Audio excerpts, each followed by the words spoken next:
Saura-t-il rétablir enfin la stabilité en Tunisie?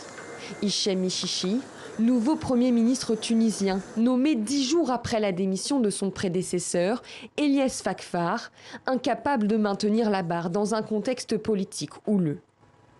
À peine désigné juste avant 22 h, Hichem Michichi a pris la parole pour adresser aux Tunisiens un message rassurant.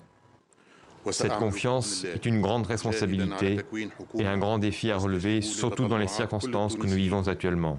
Nous veillons sur la formation d'un gouvernement à la hauteur des attentes des Tunisiens et qui répondra à leurs revendications légitimes qu'ils attendaient durant toutes ces années.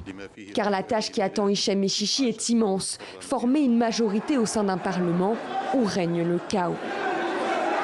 Sur ces images inédites, Rached Ghannouchi à gauche, président du Parlement et chef de file du parti d'inspiration islamiste Ennahda. À droite, son opposante Abir Moussi, héritière autoproclamée de Ben Ali, s'empare de la tribune.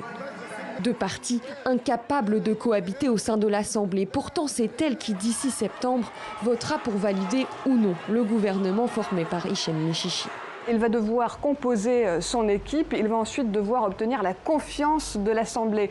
Il va devoir trouver cette formule magique qui puisse lui permettre de convaincre tous ces partis politiques qui aujourd'hui ne s'entendent sur à peu près rien.